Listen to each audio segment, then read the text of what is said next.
Looks like it's time. Let me get into here. Okay, let's just put up the warning. I take this warning very seriously, and so should you. Let me hit record and record. Okay, here we go in 3, 2, 1.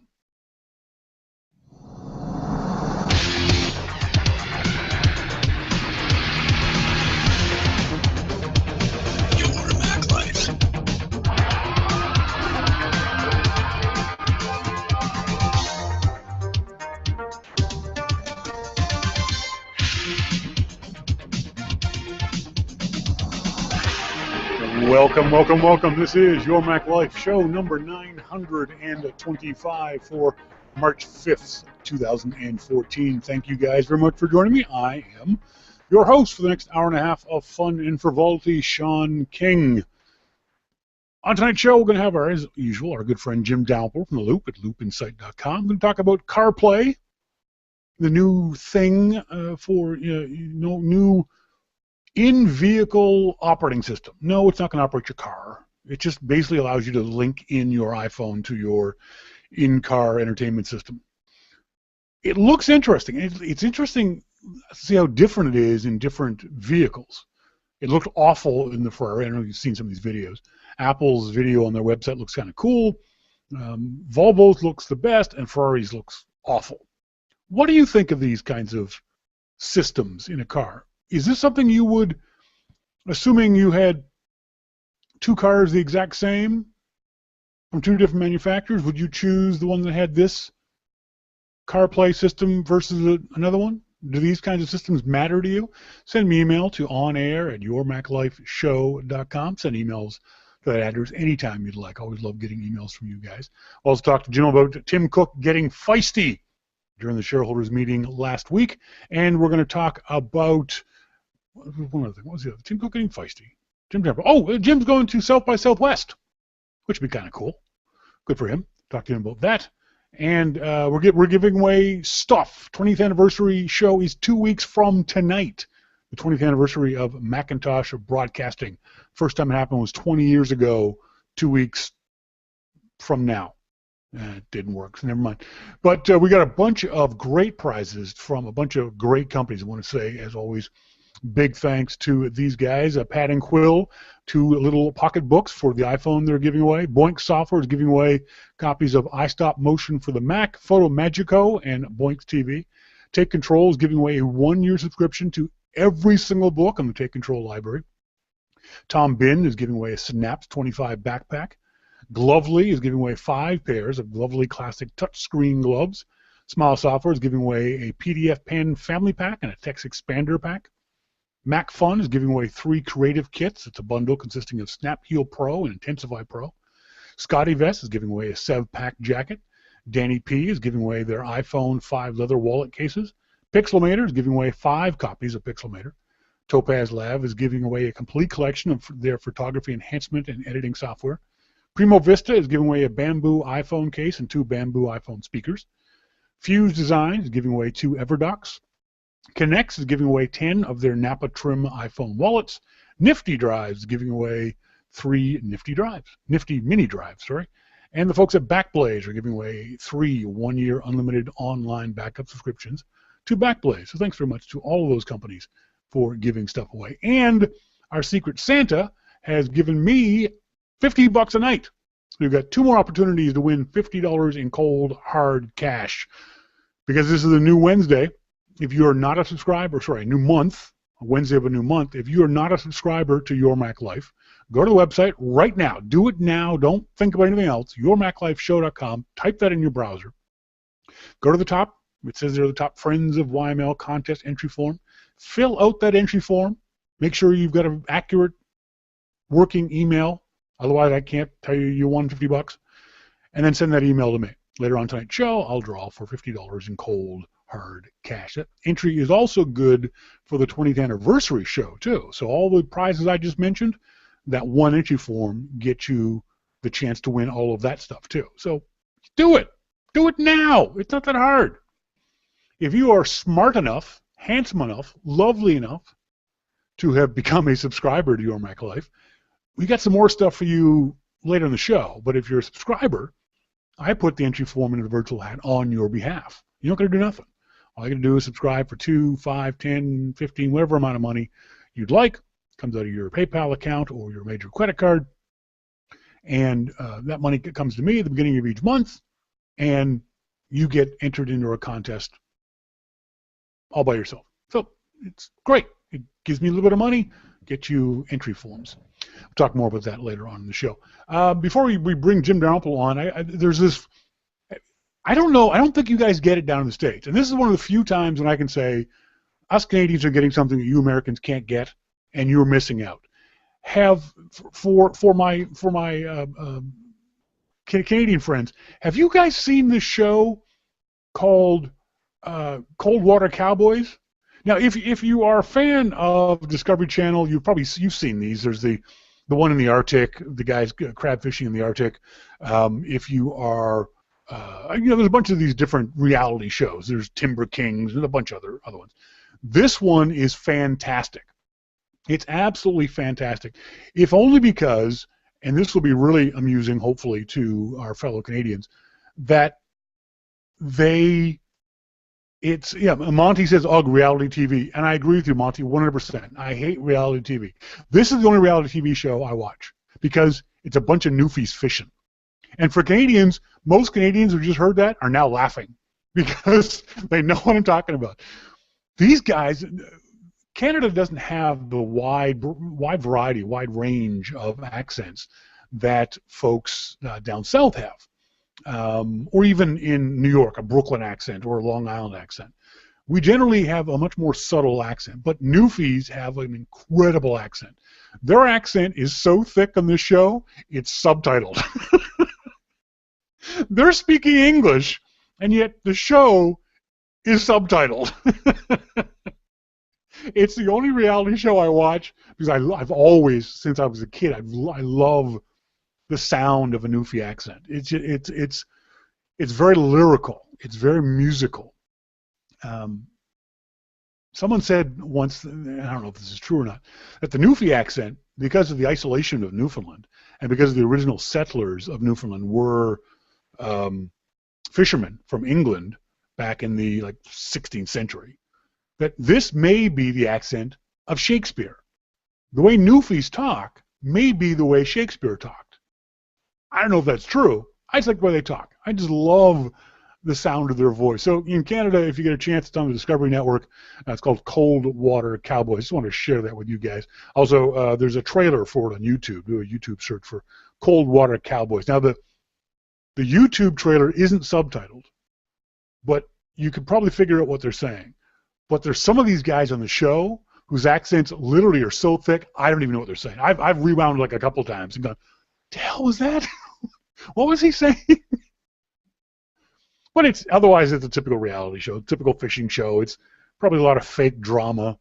It's certainly, having gone out fishing once when I was in high school just for a few days, you got to admire these guys. The guys who put food on our table, fishermen and farmers and those kinds of folks, are the hardest working people on the freaking planet. It's not an easy job. Like I said, I was there only out for, I think it was 3 or 4 days, and it was 20-hour days. You got a couple hours nap, and then you're back out doing it again. It's hard, back-breaking, dangerous, incredibly dangerous work, especially where these guys, the Arctic guys, people who fish in the North Atlantic, if you fall overboard, they might not be able to come back and get you.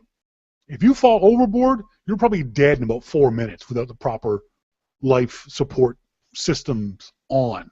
And these guys don't have that stuff. They're in the same kind of rain gear you'd have if it was bad weather outside. So you got to admire these guys who go out there and do this kind of stuff.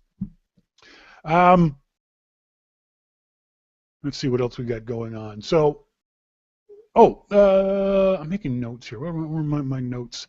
So we'll talk to Jim about CarPlay. We'll talk to Jim about South by Southwest, about Tim Jobs getting feisty.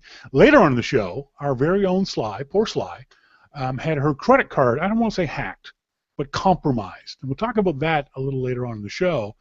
And talking to Sly about this, it's interesting to know. And Sly's a smart girl. She knows a lot of things.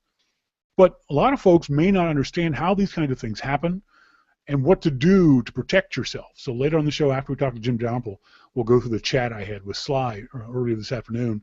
She's okay. I don't think, Sly, correct me if I'm wrong, I don't think a credit card company is going to charge her for any of the charges that were on her card, and she'll get all of her money back, which is important. So we'll save that for a little later on the show. And for you folks who have been following me on Sulia, you'll know Sulia.com. The folks at Sulia have decided to, as they say, take it in a different direction. And it's not just me. They're basically cut off all of their contributors. For those folks who follow me on Twitter, you would have seen on a fairly regular basis these links I posted to a website called Sulia.com. And Sulia paid me for them. I wouldn't do it, and I'm not doing it. Wouldn't do it for exposure. I don't do stuff for exposure. Sulia paid me and other contributors for their stories, their links, their commentary, whatever it might be. So Sulia has stopped doing that. So you'll see me having stopped doing that. So if you want to, I would encourage you to go to Diary of a Madman, DOAMM.com. D as in dog, OAMM.com. Diary of a Madman. That's going to be the new umbrella site for everything I do on the interwebs, including Your Mac Life. Your Mac Life will be under that. Not right away, and it'll always be available at yourmaclifeshow.com. But it's going to encompass all the other stuff I do on the web, writing and photography and Your Mac Life and podcasts and all that kind of stuff. So go to DOAMM.com right now, bookmark that. You can actually subscribe to the site, and it'll send you an email every time I do a post. So check that stuff out if you can, if you so choose. As always, we encourage you guys, if you're just listening to the show or just watching the show via the video on Google Hangouts or via YouTube, we definitely want you guys to join us in the IRC chat room. As we always say, half the fun of the show is in the IRC chat room. If you are a traditional IRCer, you can go to irc.chat-solutions.org, and we're in the pound Your Mac Life channel. Or if you're not an IRCer, if you go to the website, yourmaclifeshow.com, right there on the front page, just below the video, is a link to the IRC. You don't have to know anything about IRC to join us in the IRC. It's a great place to ask questions of myself or of anyone else in the audience who is tuned in. So it's a great way to stay in touch with the other side of the show. Speaking of the other side of the show, let's bring up his very own personalized audio. Let me see if I can do this right. Here he is, Jim Dalrymple.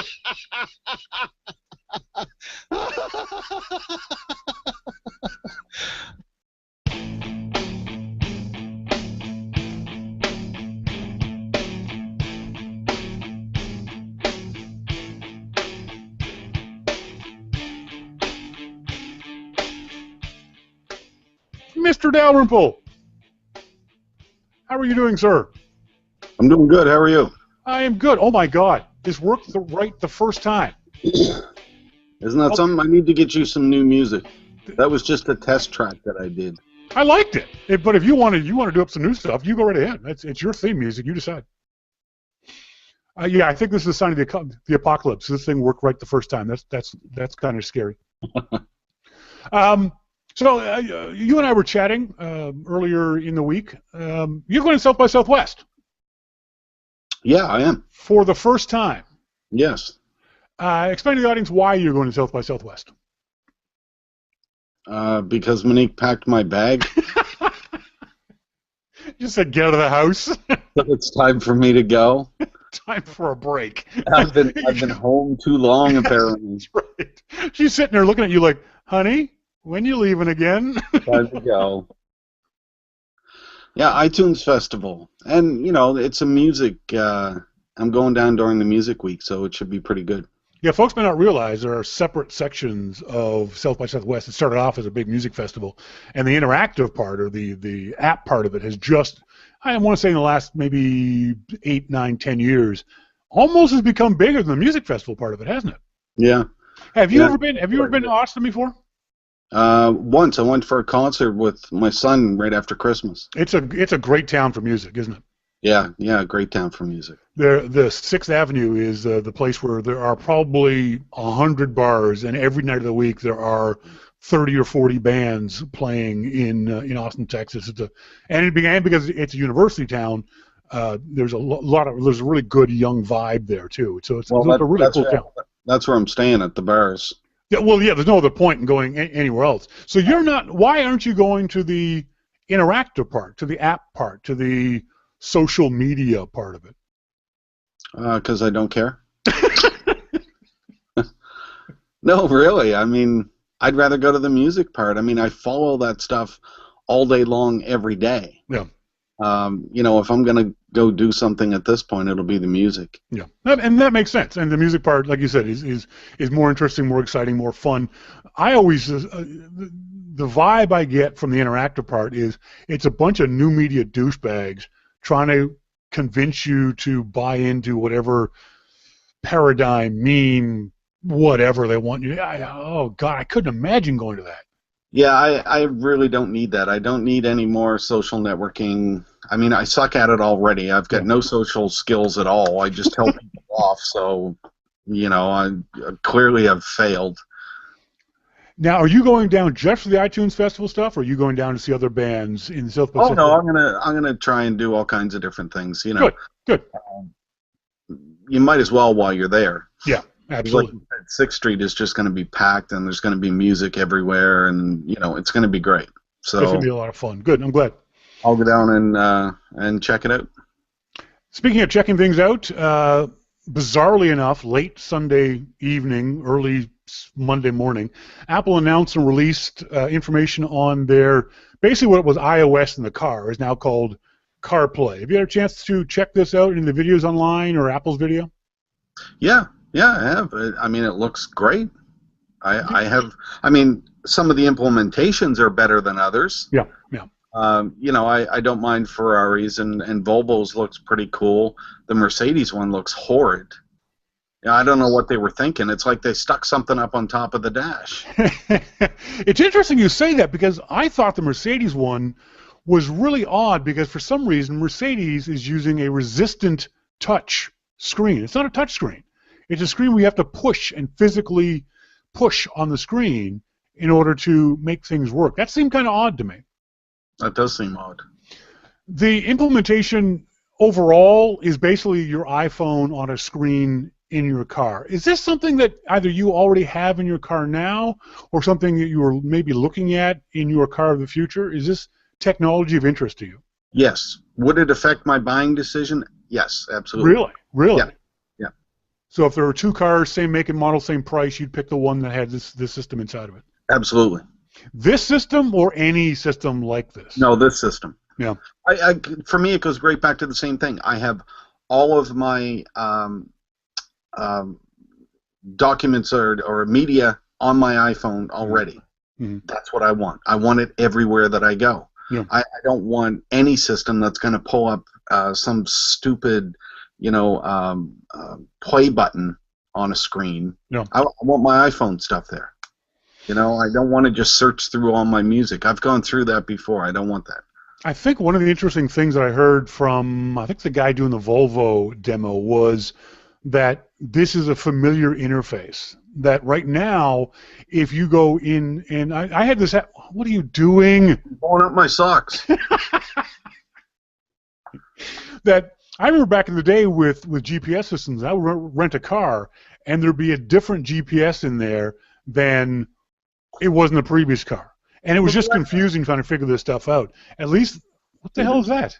It's a thing for a little ruler. See, it's a little sleeve. You put the ruler in one of those little... I just found it on the floor when I was pulling up my socks. That's pretty cool. You never know when you might need that. And now I got to look for the ruler.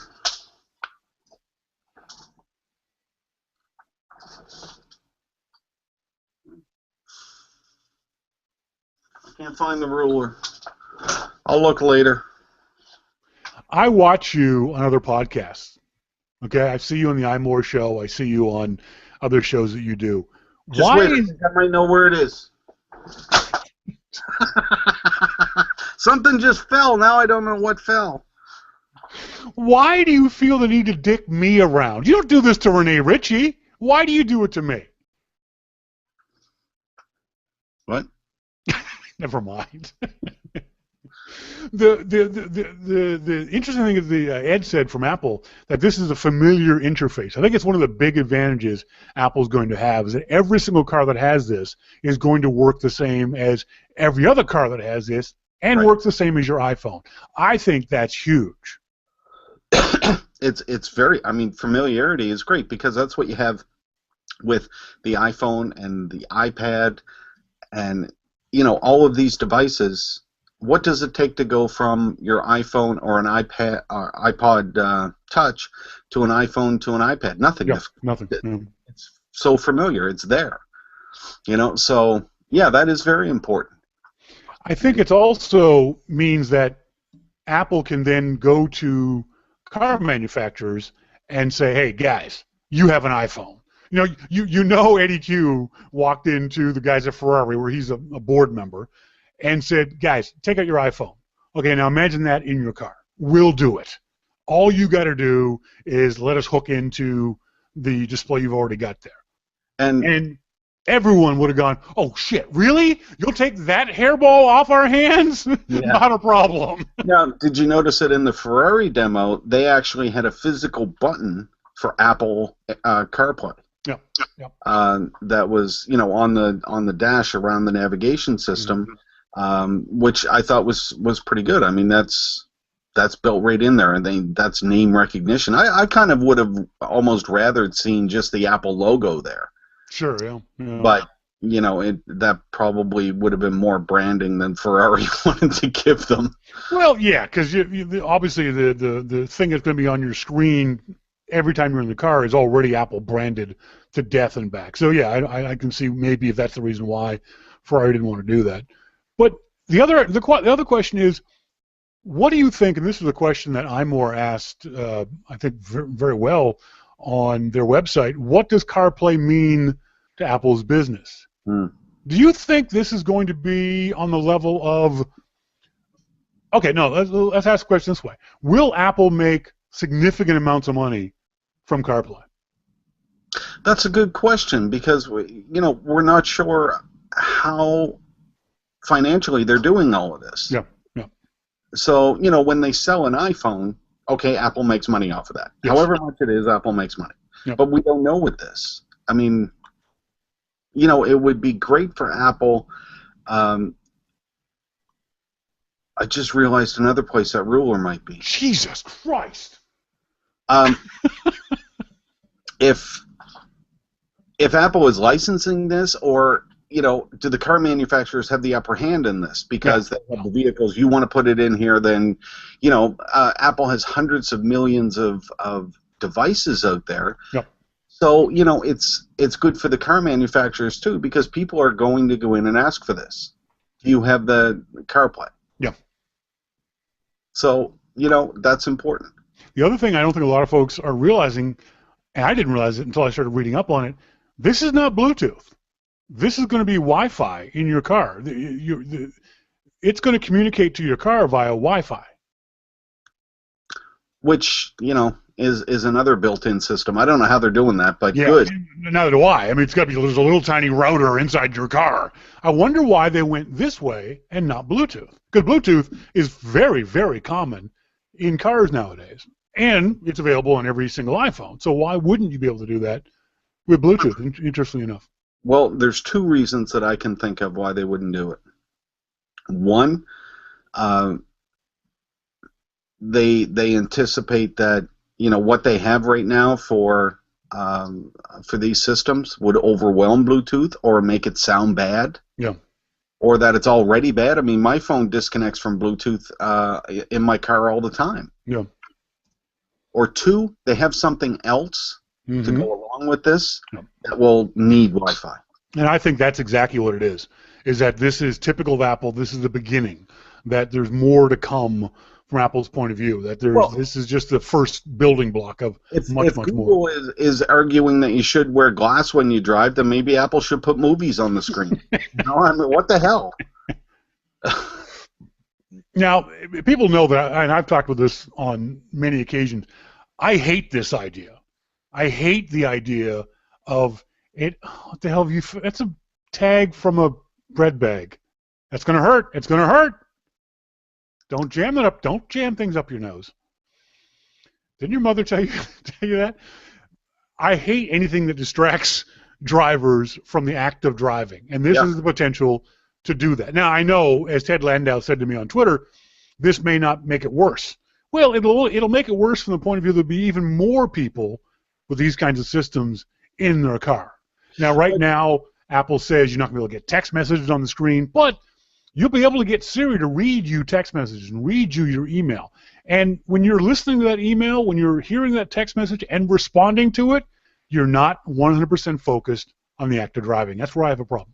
Okay, so I thought about this, and if Siri is reading you something, yes, or you're listening to the radio, yeah, or Maps is talking to you and saying getting ready.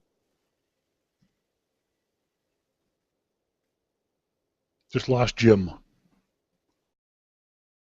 Maps is getting ready. Jim, you still there? See, this is why you don't screw around, dude. And distractions are there. Sorry, Jim. You broke up there, and we lost you. So let's try again. Oh, your network connection is experiencing difficulties. Yes, it is. Check your connectivity. Check your wire and your two cans and make sure they're stretched out nice and tight. Okay. Hello. Hello. Okay, let's start over again. Okay, so there's always been distractions in cars. Yes. There's always been radios and people talking, things going on. There's always been distractions. The difference with this is that Apple is working with the car companies to try and make sure that there's a safe way to use this stuff, and Siri is one of those ways. Agreed. You can drive along, press the voice button on your steering wheel, which they'll have because it has this system, and say, Siri, play me this song. And Siri will play you that song. Siri, call whoever. And she'll call, give me directions to this, and, your directions come up, and it's just talking to you, and you don't have to look down. You don't have to do anything. Yep. What gets me is the people that are driving that don't have this type of voice activation, that are driving looking down at their phones. Yep. That's awful. And the people with Google Glass on that are looking through this little thing at their ads that Google's flashing in front of their eyes. That's awful. Yep. That's dangerous, distracted driving. And Google should be taken out and hung for getting people to do that. Mm-hmm. Yep. So I think there's a level of safety that Apple is trying to look after. Now, you're not going to be able to stop all drivers from being stupid. You can't stop them now. You're not going to be able to stop them with or without CarPlay. Yep, I agree. But by making it easy for the average person, I mean, I was showing Monique today, because their dog rescue is getting so busy, I was showing her today that using Siri to put calendar appointments in. Mm-hmm. And I said, you don't have to sit down and type it all. Just talk to Siri and she'll put it in.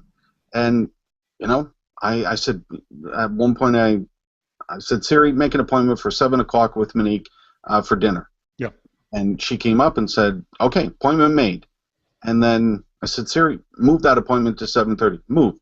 Yeah. Cancel that appointment. Gone.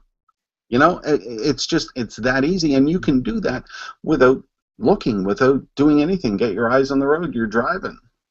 So I think one of the things that we can do, and you're right, this is the future. These kind of embedded systems are going to be happening in cars.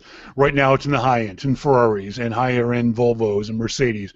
But inside 5 years, your Toyota Yaris will have this. Yeah. This will be in almost every car. Some system like this. And in 20 years, it'll come to Canada. Exactly. I wish that we could have our laws keep up and catch up to this kind of thing. In the sense that right now, for example, in some places, it's a misdemeanor to be caught by the police talking on your on your cell phone without hands-free. Let's make the penalties much, much greater to make people think twice about doing that. Don't make it a $50 fine or even a $100 fine. Make it a week's loss of driving privileges for the first time you get caught. Make it significant penalties for driving distracted. I think that would help allay the fears of people like me, because remember, I'm talking from the point of view of a guy in a motorcycle. I'm never going to have this system in my motorcycle, but I see people all the time distracted by any number of things inside their car, whether it be kids in the back seat or their radio or their phone or things like that. We, as motorcyclists, want to minimize those distractions as much as possible, because you can be distracted by looking down at your phone and change lanes, and it's no big deal to you. It sure as hell is a big deal to the guy in the motorcycle that you just chased off the highway. Yep. Let's move on to the shareholders meeting. This was interesting. It was funny. My first read of this was Brian Chafin over at the Mac Observer, where he said that Tim Cook sat down during the Q&A session and said, and I quote, "And now I'm going to unveil some new products here on stage to show you what we're working on." And Brian was just like, "What? They never do that at show. What? And it was Tim Cook with a sense of humor. Yeah. I thought, good for you, Jimmy. Yeah, me good too. for you. And then he turns around and bitch slaps some guy. Yeah. And he deserved it. Oh, he absolutely deserved it. It was great to see that Tim Cook didn't just give the party line, the public relations thing of, oh, we understand what you're saying and we're working towards that goal and blah, blah. No, Tim Cook basically said, you F off. Yeah. We're not doing what you do. We don't like your company. And the thing is, companies can't control who buys their stock. What did you think about Cook's response? Was this out of line for the CEO? Was this something? Jesus Christ. Try to get serious with you, and you just won't let me, will you? Was Tim Cook slapping this guy around a bad thing or a good thing? You know what? It was a good thing because Tim did it for the right reasons, and I think he said exactly what everybody else was thinking. Yep.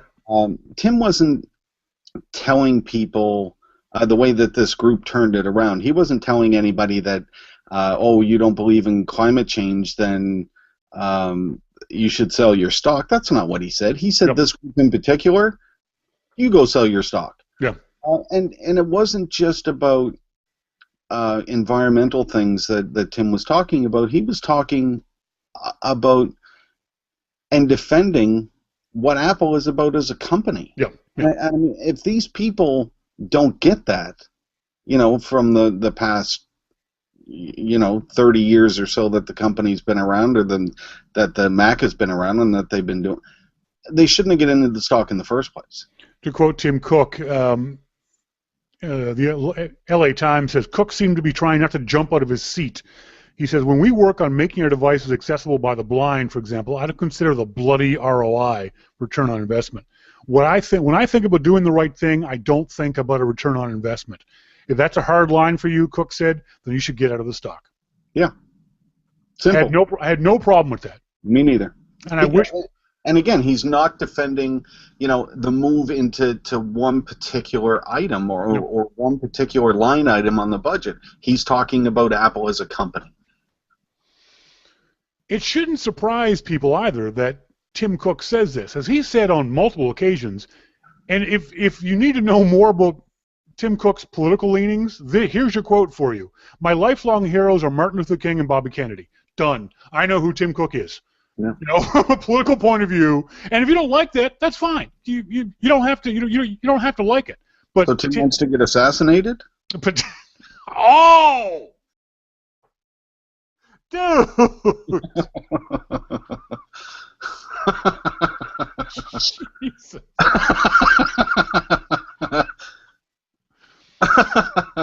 Wow! Well, I don't even know where to go with that one.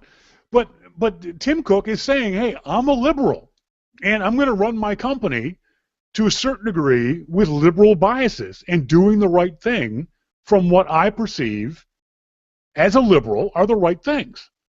I have no problem with that as a fellow liberal. But even if I was a hardline conservative, at least you know where he stands. At least you know what Tim Cook believes in, and then you can make decisions one way or the other. Yeah. I don't think that the board would have any problem with his statement, and I saw very, very few people online complaining about Tim. I talked to 2 people who were actually in the room, and they said there was applause after Tim did that, and that talking amongst themselves, they didn't see a problem with it either. Well, the only people that I saw that had a problem with it was the group that asked. Yeah. And they had their statement out right after the thing, and they said, even though our bill didn't pass, you can be sure now that Apple is in bed with other companies that don't believe in climate change. Well, no. What? Tim Cook never said that. He never said anything like that. Now, Brian Monroe wants to correct me where he says it was not a liberal conservative thing. No, it wasn't a liberal conservative thing, but Tim Cook is obviously a liberal, and he's going to do things that fit in with that liberal mindset, with that social democratic mindset. We don't want to use the word. I didn't even consider politics in this. I just considered doing the right thing. I think that's what Tim is doing. Brian says he is saying that as a business, Apple is going to do things that make sense for Apple and their customers. Yeah. That's fine. That's perfect. Yeah. I think that's it. They're going to do the right things. If that means that iOS features have accessibility, then so be it, because it's the right thing to do. Yeah, I agree. Also, at the same shareholders meeting, and you stepped in on this one too with one of your infamous nopes. Tim Cook announced that Apple TV is probably not a hobby anymore, considering it's making $1 billion for them on various ways. $1 billion on what used to be a hobby. Now, there was also a story, I actually posted a story on The Loop, that Apple has knocked $25 off the purchase price of an Apple TV if you buy it online or if you go in your local stores. Now, I didn't say, but I asked, do you think this is a precursor to Apple releasing a new Apple TV sometime, say, before the end of April? Mm-hmm. You said nope in a general kind of way. We do know that Apple is going to come out with another Apple TV at some point in the future. So your nope isn't a blanket nope, right? No, of course not. They're going to come out with an Apple TV. I mean, the stories that were going around were, Apple is going to.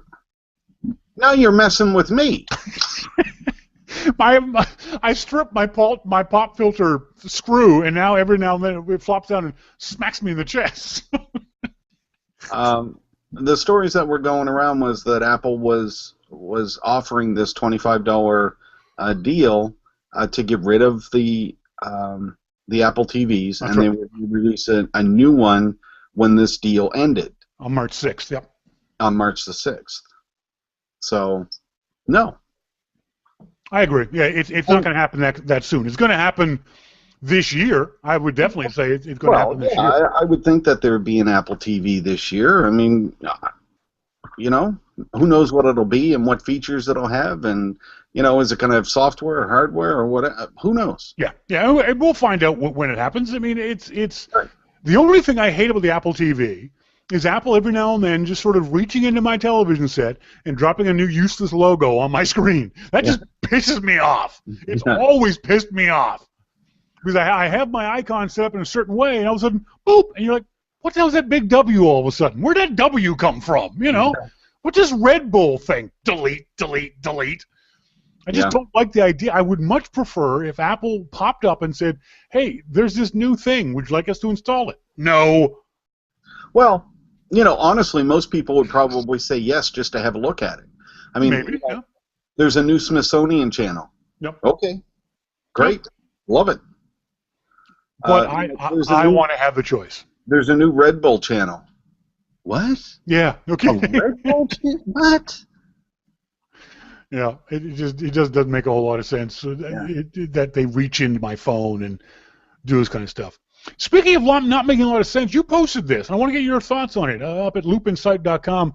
You said Apple on Tumblr. I missed this the other day, but it's worth a look.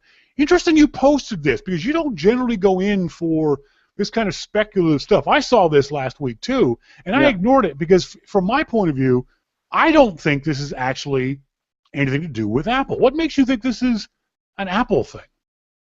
I don't know. I mean, I don't know. It feels fake to me. It makes no sense for Apple to use Tumblr in this way when they have, I don't know, Apple.com. Yeah, but Apple's, going on YouTube now. It didn't seem right that Apple was on YouTube for a while either. True. But yet there they are. But you notice on YouTube they control their videos very well. Some are, they're put up, they're taken down, they're put up, So, I don't know. I just thought it was worth a look. Yeah, there's no doubt that Apple has a strong brand when it comes to that kind of stuff, which is why I say the Tumblr thing just kind of threw me off, because Tumblr is this basically porn-filled section of the internet. Why would Apple want to associate with that when, like I said, whatever they're doing on this Tumblr site, they could very easily do on their own website?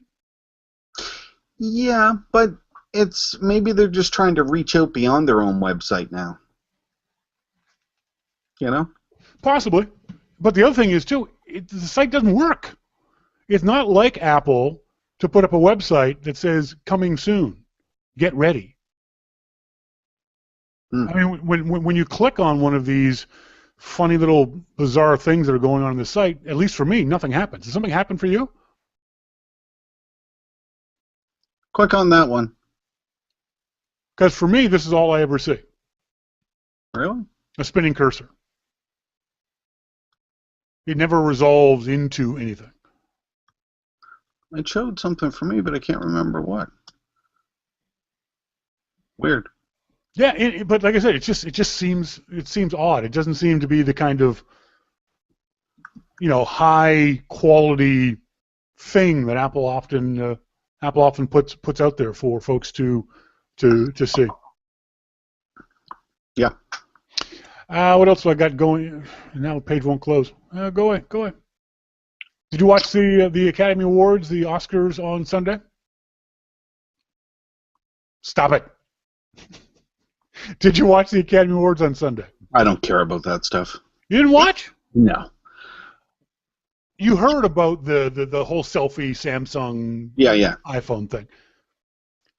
Is it, and I want to say part of it's because we're Canadians, but do you think the average person even noticed what kind of phone Ellen was using?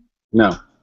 Does the average person care that Ellen got together with a bunch of famous people and took a selfie, and oh, by the way, they were using a iPhone Galaxy Note 5S Q, whatever the hell it might have been?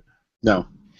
So all these stories about how this was great branding for Samsung, and it made them, it was worth more than the commercials.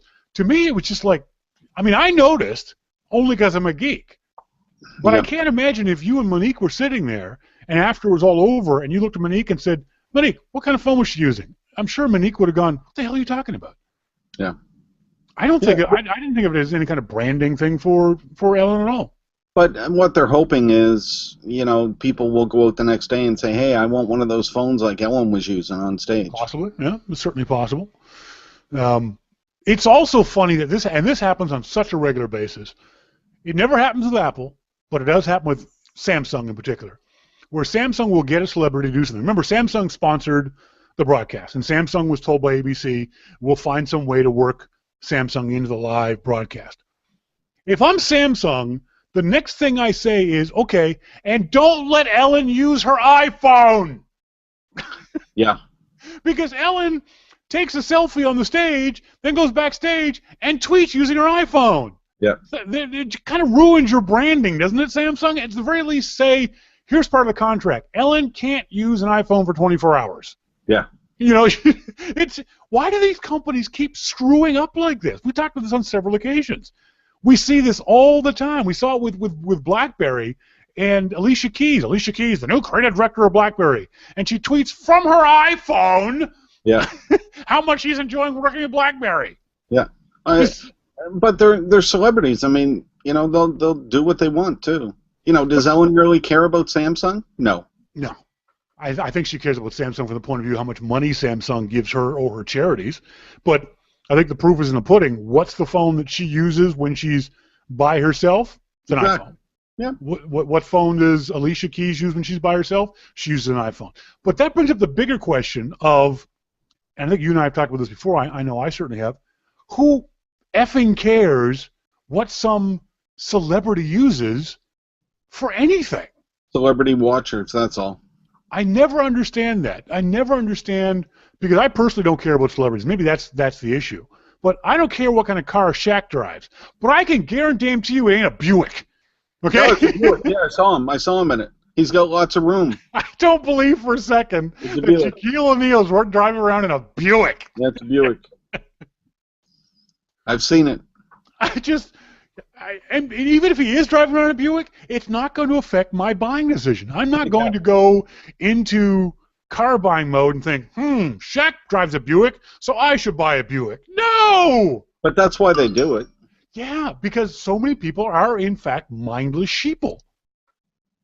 I think it's a sad state of affairs in our society when the photo that the Ellen selfie beat for the most retweeted photo was the election night photo of Barack Obama hugging his wife, saying 4 more years. That should be the most retweeted photo on the frickin' planet, not some stupid selfie because some celebrity told you to retweet this. Yeah. I found that and I said that on Twitter. You people are just mindless sheep for doing this. So, well, anyway. That's my rant for the evening. Do you know when you're going off to South by Southwest? Do you know what the dates are for the music festival? 11th to the 16th, okay. I believe. So we'll look forward to seeing you. Actually, that's between shows, or maybe not. Well, hopefully, if you can make it on next week's show, because next week will be the 12th. Then great. We'd love to hear from you from South by Southwest. But if you're at a band or at a party or enjoying yourself, do not worry about it. I should be able to do it. Okay. But I'll be doing it from my phone. Do it from your phone and hopefully from a bar. Yes. With a Heineken in your hand. Yes. All right. Jim, you didn't do an Amplify yesterday, did you? No. When's your next one? Don't know. Okay. But if you want to listen to old Amplifies, go to the iTunes store, do a search for Amplified, Jim Dalrymple, you'll find it there. Jim Dalrymple from The Loop at loopinsight.com. Thanks, buddy. Thanks, Sean. Talk to you later. See ya. That was Jim. Thanks, Jim, very much for doing that. We got Jim back on video. Yay! Jim back on video. I don't know if you noticed for some bizarre reason, my Apple TV kicked off. Hang on a second. For you folks who are watching the video, you'll see me go fix this. For you folks who are listening to the archive, it'll be a few seconds of dead air. Hang on.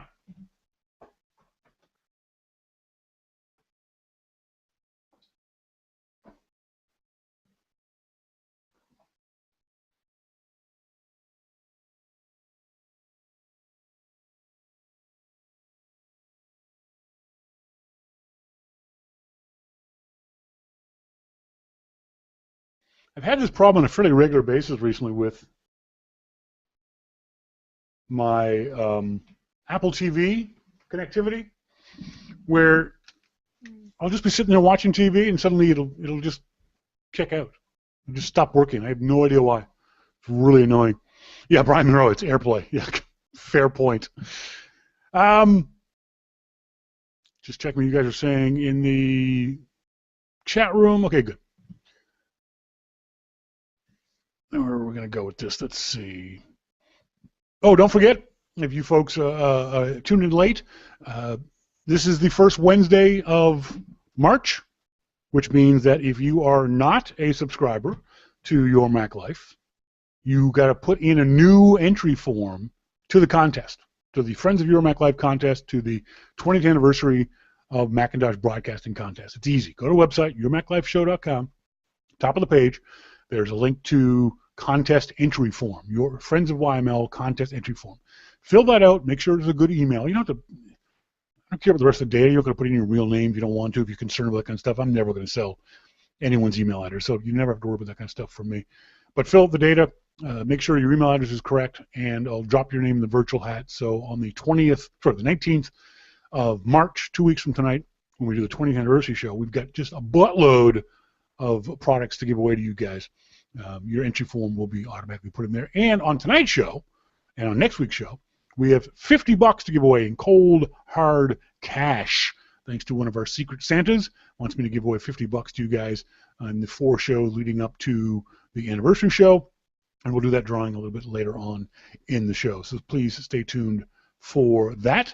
As always, email onair@yourmaclifeshow.com. Let me just quickly check the email right now to see what you guys have been saying. Bob Studer sends me an email about CarPlay. He says the video from Mercedes showed connecting the iPhone with a lightning connector cable. Is that a good thing or a bad thing? Bob, I'm not sure what your opinion on that is. Let me know. But let me know, would you guys, do you have an interest in CarPlay? Is it something that you would look for in your next vehicle whenever you buy your next vehicle? Is it just a gadget to you? And I ask this because I have, obviously, being a motorcyclist, have a completely different viewpoint. But also, even as a car driver, I have a completely different viewpoint. I love the act of driving, the physicalness of driving. 95% of the time when I drive a car, even the radio isn't on. So I don't listen to music while I'm driving the car. I'm focused on driving the car. If my phone rings when I'm in a car, I don't even look at the screen to see who it is. I don't care. I can't answer it. I'm not going to answer it. So I recognize that my viewpoint on these kinds of in-car, let's call them entertainment systems, is diametrically opposed to the vast majority of people out there. Most of you want something in your car. You want a good stereo, a good radio, Bluetooth connectivity, that kind of stuff. So I realize I'm an outlier when it comes to this. So I'm really interested in your guys' opinion. Is this something that you would want in your next vehicle? Let's assume that it comes standard in the car, that it's not an extra $5,000 or something like that. Would you want something like this in your car? Is it a feature, like Jim says, that he'll make sure it's in his next car? Or is it something that if it's there, great. If it's not there, that's fine. Because, as I said, this is going to be the future of cars. Maybe not CarPlay from Apple, but these kinds of systems in vehicles. Right now, again, Ferrari, Mercedes, Volvo, the big guys are doing it. But 5 years from now, you'll be able to buy a cheap Toyota Yaris that will have something very similar to what's going on here now. And again, I think that's a bad thing. But I want to know what you guys think. I want to know what you think about in-car entertainment systems, whether or not you would actually buy this kind of stuff. Going through my list, seeing what other things. We'll talk a little bit more about photography a little bit later on, but there's a really interesting story that if you take photos, you should be aware of. For those of you who did watch the Oscars, you saw that bit, semi-planned bit, where Ellen did gathered a bunch of stars together to take this selfie. Who owns the right to that selfie? Do you think it's Ellen? Do you think it's Samsung? Do you think it's ABC? Do you think it's the Academy of Motion Picture Arts and Sciences? Who do you think owns that photo? In theory, you could charge for that photo. It might not be who you think. I'll watch the RC chat room and send me via email your thoughts on it. But for photographers, certainly for pros, but even for beginners, it's something to think about, to realize that there's a copyright to every single thing you do. Whether you write something, whether you take a picture of something or paint something, somebody owns that, and ownership could be important in the future. For example, what happens if you took that photo and then Ellen retweeted it and the Associated Press printed it? Do you think you deserve money for it? Monty says, the person who clicked the shutter button, unless the photographer is being paid to take the shot. Congratulations to Monty. You win a fresh cigar. Bradley Cooper owns the copyright to that. Unless there is some sort of agreement in the Oscar ticket that says every photo you take belongs to us, which there isn't, or unless, let's say, for example, that Ellen took the picture. It's certainly possible that in Ellen's contract, although it's unlikely, that said any content you create belongs to us. We're paying you, Ellen, to do this, so you are doing work for hire, which means, like many other places, any work you do, we own. Any work you do while you're on the job site, we own. Unlikely. If Ellen had pushed the button, then Ellen probably owns the picture. If Bradley Cooper pushed the button, which he did, then Bradley Cooper owns the copyright to that photo. Keep that in mind. When you hand somebody your camera to take a picture of you, you don't own the picture. You own the camera. You own the card it goes on. It's your image, but the guy who took the picture owns the copyright. That might be important. Keep that in mind when you're out there taking pictures. Mosquito says you disagree. If that shot was part of what she was instructed to do by the people she was contracting from, Bradley Cooper is a subcontractor working for her on that shot. No, that's not correct. You can't be a subcontractor without your knowledge, Mo. Bradley Cooper, unless he was told ahead of time, because you have to be able to agree or disagree to be a subcontractor.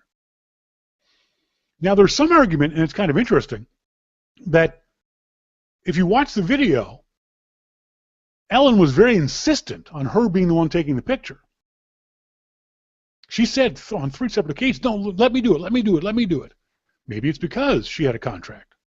But as soon as Bradley took the picture, because he's not a subcontractor of Ellen or of the Academy or of ABC, in that regard, he's a private citizen, he owns the picture.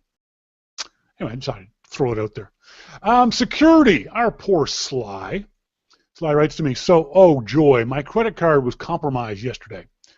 She hadn't checked her email all day, checked just before she going to bed, and noticed a bunch of credit card alerts. Her bank had noticed a weird activity and put a hold on her credit card, which basically means they put it just over its limit so no more charges could go through. Sly called them right away. They went through all the charges, and the last one that I confirmed was a good one. Most of the charges were small, $30 at Rite Aid, taxis and parking surcharges in New York City. Scotiabank alerted the fraud department, and I just spoke to them. She says, now, you know me, I don't update my operating system, so as soon as they come out, and I kept meaning to when the security alerts were happening with Apple. Have to wonder if it was because of that. Ugh, she says. After I got off the phone with Scotiabank last night, I updated the laptop. The phone had been updated on the weekend, as with the iMac, and the laptop is where I placed the order. How can I check to see if there's anything fishy on my computer? Is there a virus software you'd recommend I can use to scan my machine at home? Okay, first of all, Sly and everybody else out there, you do not have a virus on your Mac OS 10. There's no such thing as a true Mac OS 10 virus, okay? There is malware, there is bad software out there, but it's not a virus. We've got to use the correct terms. Yes, there is software that you can use to scan for malware and Trojan horses and that kind of stuff. You can, a free version of it, you can just do a search for free Mac antivirus. Clam AV is one of the ones. But it's free, so you get what you pay for. Keep that in mind. I asked Sly, have you used a torrenting site? Have you downloaded stolen software or porn? And she said, I said, smiley face, but it's a serious question. She said, no, she hadn't. So it's unlikely she got malware, a Trojan, that kind of stuff from an illicit website. So Sly said, I said to Sly, your laptop was the only thing she hadn't updated the OS of. She said, now that I've updated it, if it was indeed that Apple security issue that was breached, could it still affect the computer or be on the computer? And that's where a lot of folks may be confused about what was going on. The bug that Apple fixed earlier this week, in theory, could have been the cause of Sly losing her credit card information. Highly unlikely, though. The bug was what they call a man-in-the-middle attack, which basically someone inserts electronically themselves between you and the website you're going to, your bank website, Amazon, buying stuff online at Apple. And as you send data to Apple, they intercept that data. and they look at it, and if it's unencrypted, they can say, oh, look, she just typed in this number string, which is obviously a credit card number string. From a wireless, from the Apple bug point of view, Sly, it would only be you access your internet through Wi-Fi. So someone would have had to been within the Wi-Fi range of your apartment, because I asked you, you said no, you hadn't taken your laptop to Starbucks or Tim Hortons, things like that. So they would have had to have been physically within the range of your Wi-Fi. So you think to yourself, do your neighbors above you, either side of you, below you, you think they might be bad guys? Probably not. She has a password on her Wi-Fi network, so unlikely to have hacked like that. It's probably a coincidence that Sly used the laptop on Sunday to make online purchases and then found out that her credit card had been compromised. So I said, no worries. What's the most likely, but not at all comforting thing, is that your credit card number was stolen from some other vendor, but not from you directly. Sly mentions later on the chat, maybe it was when she used her credit card to pay for a cab. It might have gone through that system. It could have been if you were at a restaurant. Someone might have stolen it from a restaurant. There's any number of other ways. Sly says, I'm thinking now that it might be when I swipe my card in a cab ride to the airport. I rarely use my card outside the home. The other thing is, this might have happened months ago, and the bad guys are just now getting around to using your card. You know, the card may have been compromised from a trip you did. Maybe it was a taxi cab. Maybe it was the trip you did last year. Maybe it was the trip you did, I think it was back in November, I think you went away. It could have been any time frame around there, and only just now are they starting to use those cards. The good news is no harm, no foul. The credit card companies no longer screw you much when this kind of thing happens. Generally, if it's discovered quickly, you call your credit card company up and you confirm to them, no, I didn't make that charge. I wasn't in New York City. I wasn't in that place. They'll generally reverse their charges without too much of a hassle. They may cut your card up and then have to give you a new credit card number, which is a bit of a pain if you save it in places like Keychain or other websites, but it's not that big a deal. Sly says, should I change all the passwords? I said, yes, absolutely. I asked her if she used one password. And certainly change all your passwords on any banking sites or any sites where you buy stuff from. Now, Sly says, and rightfully so, one password confuses me, and I can completely understand that. One password can be a confusing piece of software to use, but they've got some pretty good videos on the website explaining how to use one password. If you can get through the confusion, one password is invaluable, because one of the things security folks always tell you is use really, really difficult passwords. The hardest password you can possibly imagine. But the problem is we can't remember those. What happens is with one password, and this is the too long didn't read version of it, is you set up one password and you use one password and you try to make it fairly hard, because this is going to be the only password you're going to need. And then when you go to these websites, you tell one password, think up a password for me and use it on this site. The one password goes, okay, here's your one password. And then it loads it into the site. And every time you go to the site, you just tell one password, what's that password? Don't show it to me one password.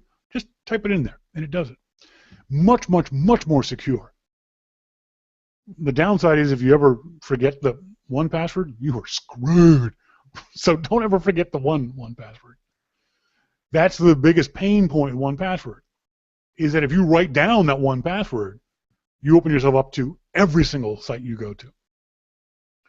The downside of using that one password is if someone gets hold of that password and your laptop, they now have access to the whole thing. But one password prevents you from using the same password on multiple websites. That's one of the problems, is that people think up a good password and then use it in 75 different places. Well, now you've opened up yourself to 75 different websites that could get hacked. So you don't want to do that. You want to use a different password every single time. And one password is a great, great tool for that. Sly says, is there any way to check to see if there's something funny on my computer, like any suspicious activity? From the point of view of That, yes, there is, but it's really geeky, and it may not be worth your while. You can use Activity Monitor, and you can open up Activity Monitor and see what's going on there. But unless you understand Activity Monitor, folks, you can do it right now. You can open up Activity Monitor now, and it will show you all the things that are going on your machine right now. But if you don't understand what MDS is, and LaunchD, and Open Directory D, and TaskGate D, and XPCD, and MD Worker, those are some of the things that are running on my machine right now. If you start screwing around with that stuff, you can really mess your computer up. Same with, and so there's another piece of software called Little Snitch, which will tell you when software wants to access your internet connection. But it's almost the same kind of problem as Activity Monitor, in that there's so much stuff going on back and forth behind the scenes that you don't even know about, that this may freak you out too, because Little Snitch, in its base form, gives you all kinds of notices. You could be sitting back, not even touching your computer, and suddenly Little Snitch just goes, oh, all this stuff is happening. It's completely normal, natural, behind-the-scenes stuff. But if you're not familiar with that, it could freak you out. So I'd say don't bother for the most part. Don't really worry about it. I had Sly check her firewall to make sure it was turned on. It wasn't, so I had her turn her firewall on. Check to make sure that her system preferences were set properly, that her sharing setup was turned off for her, because she doesn't need to use internet sharing or file sharing. Check to make sure, going through system preferences, made sure that she was locked down from a point of view of security and privacy. There's all kinds of things that you can do. For the most part, it's set up pretty well to begin with. So it's unlikely, Sly, that this exploit came directly from your computer. So hopefully that will help clear things up, Sly. Emails, again, on air at yourmaclifeshow.com. Bob Studer says, you mentioned that it integrates with the car via Wi-Fi, but I didn't think it did. Oh, I see, Bob. The Mercedes one may be a Lightning connector, but the others, it depends on the implementation. The Volvo is Wi-Fi. I don't remember what the Ferrari one was, but it's a different implementation for different manufacturers, possibly. Sorry, Bob, I wasn't clear on that.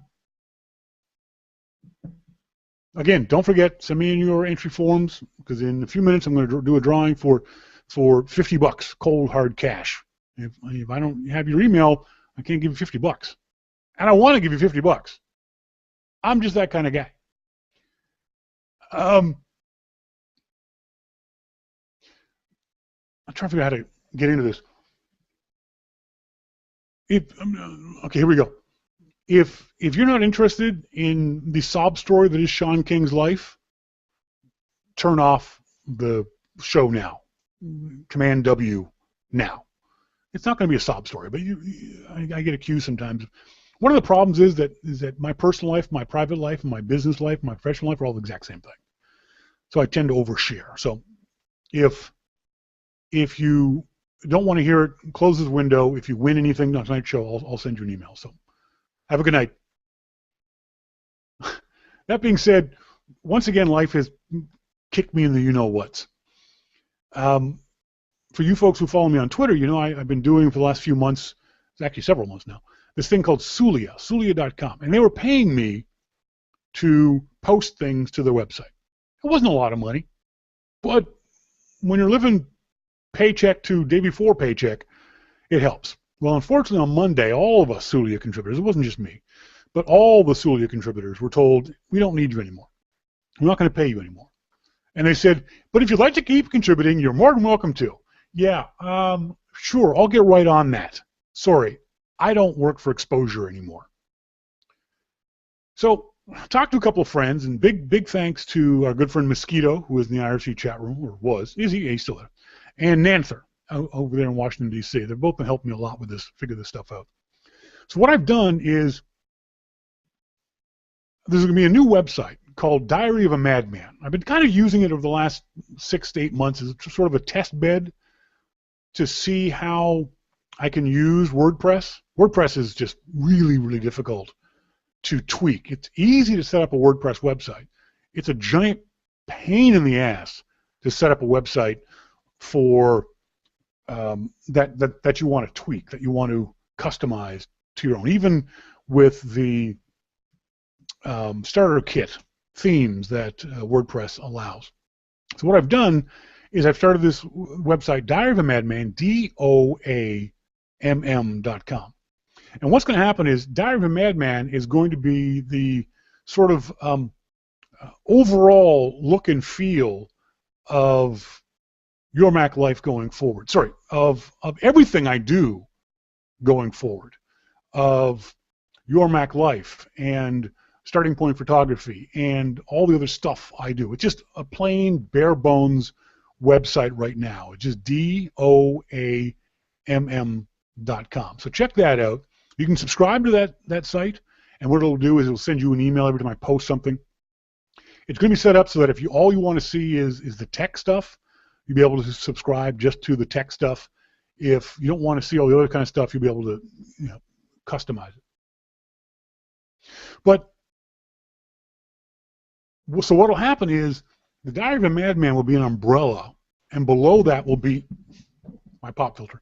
Below that will be Your Mac Life and tech writing and videos and audio and photography and that kind of stuff. So you go to the umbrella site, and then you'll filter your way down through the rest of it. And I hope that's going to work out. The most important part of it is, obviously, I'm going to one of the problems is I'm forced to find new ways of making money. And one of the ways I've been trying is through the subscriptions to Your Mac Life. So I'm going to expand that, because that's worked fairly well. I'm not, like I said, I'm not driving a Ferrari, but thank you guys very much for subscribing. But I'm going to expand that. One of the things I absolutely love doing, and hopefully some of you guys have been able to participate, is do the photography classes that I did at Macworld Expos and I did in Connecticut and places like that. I love taking pictures, but I love teaching people to take pictures even more. So the idea is that it has been to do these seminars here in Vancouver, all-day seminars where I teach you these tips and tricks and techniques and ideas and concepts about photography, taught in a very easy-to-understand kind of way, in a way that is in English, basically, is the way I describe it to people. Because a lot of tech stuff can be really, really confusing to the average user. A lot of photography stuff can be a giant hairball and make it very difficult for you to understand and make better your photography. So that's the goal. The goal is to make this stuff understandable to the average person. Well, the problem's been getting people here in Vancouver to understand this is what I'm doing. I mean, it means advertising. It means marketing. It means putting it out there so that folks can see what I'm up to. It means seed capital. It means X numbers of dollars to go out and rent a room, advertise in the paper, buy mailing lists, all that kind of stuff. I don't get that. So what I'm going to do is,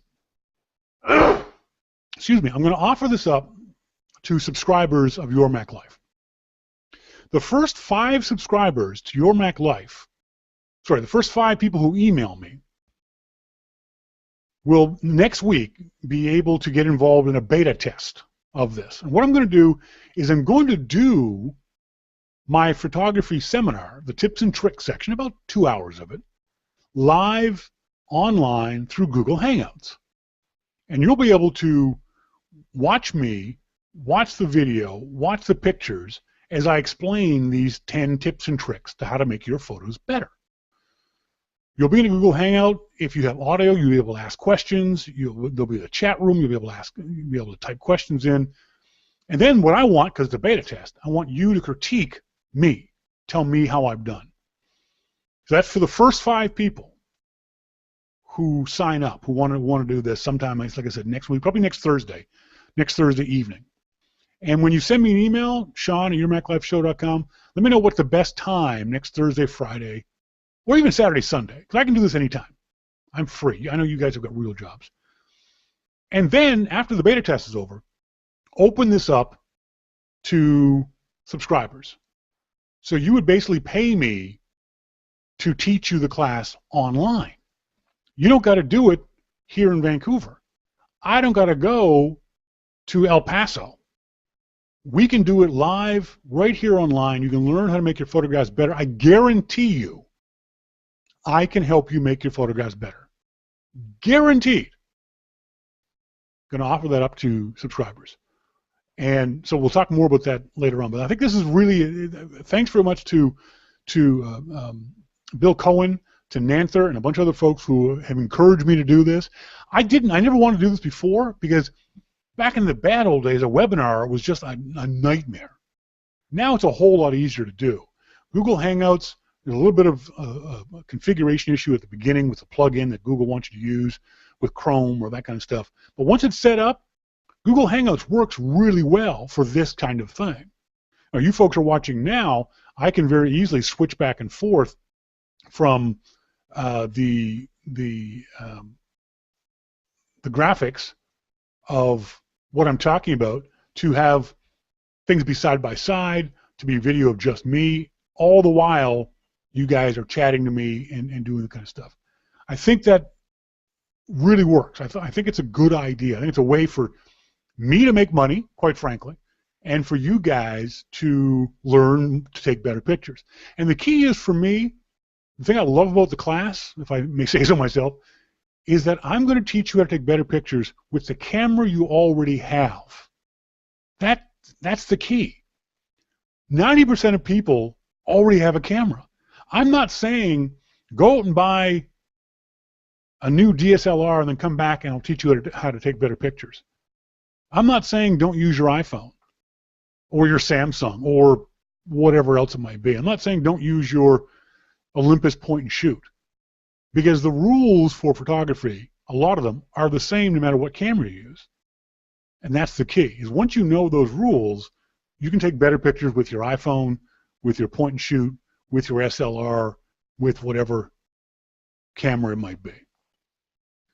So the only cost outlay would be the money you'd pay me to do the class. And the other great thing with the class is that if I was doing it here in Vancouver, you'd have to show up at a set time on a set day.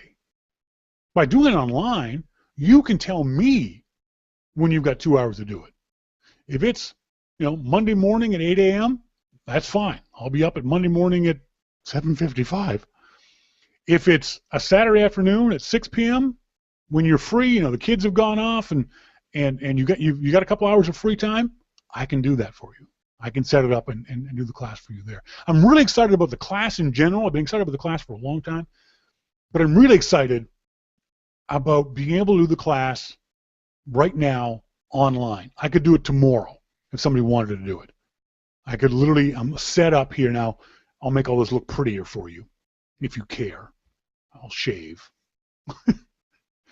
But I really think this is a fun idea. And the other thing is about it too, there's two classes basically. There's the tips and tricks, and then there's the full Monty. Hey Monty.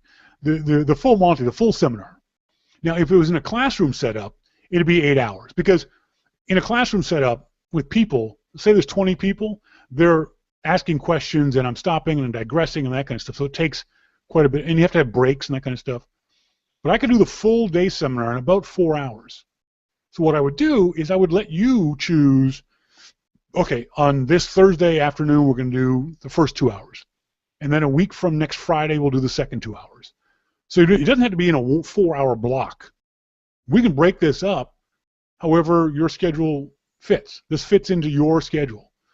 This will allow you to do it on your own. And the classroom setup will be easy to get to. I'll have a FAQ on the DOAMM website, on the Starting Point Photography website, that will help you get into Google Hangouts if you're not already a Google Hangout type person. So definitely check out the website. StartingPointPhotography.com is the photography website where you can learn a little bit more. There's a video up there. There's some examples of the photos I've taken. But definitely, if you're all interested in anything I do, Diary of a Madman, DOAMM.com. Again, sometime, probably after the 20th anniversary show, we'll flip the switch, and YourMacLifeShow.com will always be the website, but we'll refer people to DOAMM.com more often. We'll also be flipping folks who are subscribers to the show via PayPal. Don't worry about it. It'll all be done seamlessly behind the scenes. But there's a really cool website that's I'm going to be talking to these guys tomorrow and working with them about how to better integrate all this stuff into a way that you guys can get access to it much better. I hope this is something that you guys understand why I'm doing this. Part of the problem is I can't sell advertising on the show. By the way, I'm trying very, very hard to pop filter to not have to sell advertising on these websites. I'm going to give away prizes. I'd love to be able to give away prizes to people, but I'm going to try very hard. There's no Google ads on them now. There's no tiles. There's no other advertisements. I'm going to try to make this thing self-sustaining, if only because, like I said, I suck at selling ads to people. I've always been bad at it. Sly knows. I've always sucked at it. So I'm trying to get money out of the audience. I know that may sound kind of crass, but I'm trying to add value for you guys rather than just, give Sean $2 or $3. Show you that there's value in this kind of stuff and give you more value. And quite frankly, it's because without the Sulia money, without the SIG, I shouldn't have said this, the SIG has had to move to Prince Rupert. She couldn't afford to live here. She couldn't find a job here in Vancouver. She's now moved 18 hours away to northern British Columbia to take a job in a hotel. It's a great job. She's the general manager of a nice hotel in Prince Rupert, but she's not here, which means that money is very hard to come by now for me. Without the Sulia money, without the other revenue streams, things are getting real tight.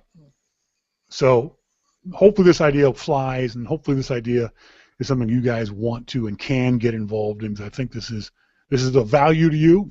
Everyone's got a camera. And I would venture to say that most of you take pictures that you don't like. I'd guess that 50% of the pictures you take you don't like. And I can almost always show you that picture and tell you why you don't like it, whether it's consciously or subconsciously, and show you how to fix that picture in very easy ways. Quite often with software you already own, or with tips and techniques to do in the camera that don't cost you a dime. So anyway, let's move on from that. So again, remember the first 5 folks who send me an email, Sean@YourMacLifeShow.com. Let me know a date and time, sometime next Thursday, Friday, Saturday, or Sunday, when you want to help me beta test this. And basically what I want you to do is rip apart my presentation and say I'm not doing that well and that's a bad picture or that kind of stuff. First 5 get the presentation for free. It'll be 2 hours, and you can come in and come out if you need to. And then after that, I'm going to offer it up on the show as a presentation that you guys can pay for and have done on your own time, one-to-one, or if you and the significant other want to watch it, or you got a friend who wants to come over to watch it, that's cool. I'm okay with that. Sorry, that last part was... Anyway, so again, send an email to onair@yourmaclifeshow.com. Love getting emails from you guys. Want to make sure that I'm giving you one last chance for tonight's show, that you've sent in your contest entry form. Go to the website, yourmaclifeshow.com. Right there at the top, it says Content Friends of YML contest entry form. You send that to me, and it drops an email into my virtual hat, and that'll be good for the 20th anniversary podcast in 2 weeks and all the fabulous, fabulous prizes that these companies are giving away to you guys. I want to again say thanks very much to the wonderful, kind, handsome, smart folks at Pad and Quill, at Boinks Software, at Take Control Books, Tidbits, at Tom Bin, Glovely, Smile Software, MacFun, Scotty Vest, Danny P, Pixelmator, Topaz Labs, Primo Visto, Everdoc, Fuse Design, Caslet, Nifty Drives, and Backblaze. Thanks to all these companies for letting me give away their stuff, to you guys as an audience. And a big special thanks, he knows who he is, to our Secret Santa, who has given us some money to give away to you guys. So I'm basically vamping here. Hopefully we'll get a couple more entry forms into the virtual hat. So just let me check email one last time. Make sure there's nothing in my junk folder. Nothing there. Okay, let me get the subscription folder. And I'm going to scroll up and down. Hang on a second. Let me get the right window. Okay. All right, so I'm looking at you guys. Let me get the IRC chat room. So I'm scrolling up and down in the folder with all these names on it. Anyone in the IRC chat room, please say stop when you get a chance. Let me make sure I see. Oh, Brian Monroe already beat me to it. Stop.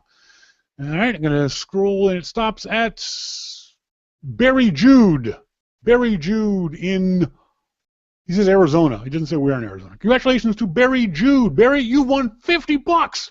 I'll send you an email a little later on, but Barry Jude in Arizona, you have won $50. I will send you an email. You can let me know whether you want it via PayPal or a check or however you would like me to send you the $50. Again, thanks to everyone for being involved in the contest.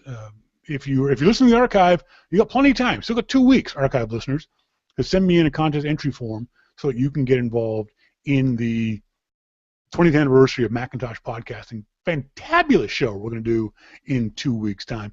If you're a subscriber, don't worry about it. If you subscribe to Your Mac Life, you go to the website, click on the subscribe link, and subscribe for $2, $5, $10, $15 a month, whatever it might be, your name is automatically entered into the hat. So I want to say thanks to you guys for doing that. We got a couple of new subscribers. I wanted to say thanks very much to, where'd he go? David McDonald is a new subscriber, and also along with David Ravetti. So the two Davids are our newest YML subscribers. Thank you guys very much for subscribing to the show. I really appreciate you. I'm going to make sure you put you in the right folder. There we go. Folks, that's it from me. Thank you guys very much. Make sure you stay tuned to the website, DOAMM.com, D as in dog, OAMM.com, Diary of a Madman. If nothing else, I think it's a good name. If you know me, I think that name is perfectly suitable to what I've been doing for the past 20 years. I think that works. So that's going to be the new umbrella website. So please subscribe to it, bookmark it, check it out. Make sure you go to DOAMM.com. Folks, that's it. Thank you guys very much for being tuned into this here show. I want to say a big thanks to our friend Jim Dalrymple from The Loop at loopinsight.com for being here. Thanks to our IRC babe Sly for telling me your little sad sob story. I'm very happy, Sly, that things have probably worked out for you, that it wasn't as bad as what it could have been. But as Sly said, I forgot to mention this. I don't know if, Sly, you said it in the IRC. If you can do it with your bank, folks, go to your bank's website and make sure that they send you an email every time your credit card is used, every time your debit card is used. I've got it set up. Sly has it set up. It might be annoying. You can set up a filter in your email client to filter those into a separate mailbox, but make sure you get notifications for every time that thing is being used. And if your bank doesn't offer that, put your money somewhere else, because you want to know those things. You want to know the second. If I'm sitting here and I get messages on the iPhone, and my iPhone pops up and says your credit card was just used, boom, I know 10 seconds later that someone stole my credit card or my credit card information has been compromised, and you can fix it very, very quickly. The banks know this happens. They're set up to help you with this. In the bad old days, you could be screwed for this, but now 99.9% of the time, the bank goes, yeah, sorry, sir, we'll refund the money, we'll try to find the bad guy, and we'll send you a new credit card. So definitely get that stuff set up for your own banking for all your online activity. Okay, so let's try that again. Folks, I want to say thanks very much to, again, Jim Dalrymple in the Loop, loopinsight.com, our IRC Babe Sly, to all of you folks in the IRC chat room. Again, that's half the fun of the show is what you guys are doing in the IRC chat room. And also a big thanks to the vast majority of you who tune into the show via the archive. Until next week, as always, I've been Sean King, and you've been listening to Your Mac Life. See ya!